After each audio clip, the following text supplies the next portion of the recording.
tracer les grandes lignes de ce programme. En quoi consistait-il? Il consistait d'abord à sélectionner un certain nombre de startups justement pour aller à Las Vegas, parce que l'espace est extrêmement réduit. Il y a seulement 500 startups qui pourront exposer à l'Eureka Park à Las Vegas, et donc cette sélection a été très rigoureuse. Donc il y a eu un appel à candidature, bien évidemment. On est allé chercher aussi les startups parce qu'elles ne sont pas forcément au courant de tous ces programmes-là. Après plus d'une trentaine qui ont été présélectionnées, il y a eu une sélection drastique parce qu'il fallait que ça corresponde bien évidemment au canon du CES, c'est-à-dire des produits grand public destinés au monde entier et non pas des applications ou des produits seulement pour un seul ou quelques continents. Il faut vraiment que la vision soit mondiale. Et c'est ça qui a bien évidemment prévalu dans notre approche et dans notre sélection aujourd'hui sur les startups qui vont être à Las Vegas. Ça s'est fait bien évidemment avec la Chambre de commerce, mais ça s'est fait aussi avec tous les acteurs, que ce soit le Conseil général, que ce soit bien sûr les collectivités de Aix et de Marseille, et bien sûr Aix-Marseille French Tech, qui est l'organe bien évidemment qui promeut nos French Tech. C'est difficile de négocier avec les Américains sur le CES parce qu'eux ils sont très rigides.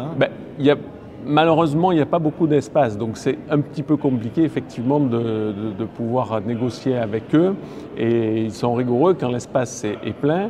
Il ne peut pas être remis en question. Donc il a fallu vraiment qu'on se batte pour avoir une quinzaine de stands disponibles pour les garder tout au long de notre sélection et qu'on puisse leur dire ne vous inquiétez pas, on remplit ces stands-là et on va vous amener les bonnes personnes.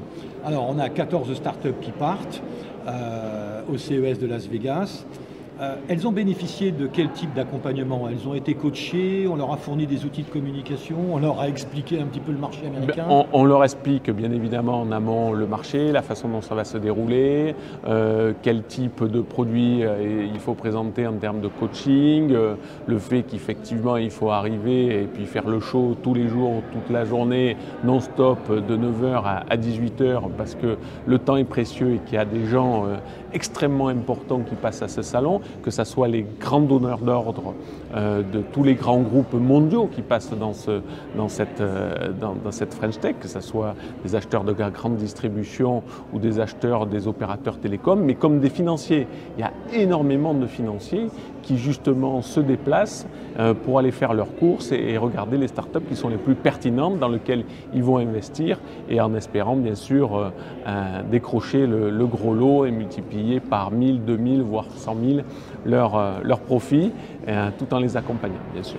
Alors on les emmène, on les accompagne, et puis une fois qu'elles reviennent, on continue de les accompagner, on ne les lâche pas. On ne lâche pas, jamais, surtout pas, parce qu'il faut les accompagner par la suite. C'est le rôle bien sûr de CCI International qui joue complètement cet accompagnement-là pour identifier, pour les aider dans leur plan d'action qui va suivre, pour que justement ça puisse être le plus bénéfique possible à l'ensemble de ces startups.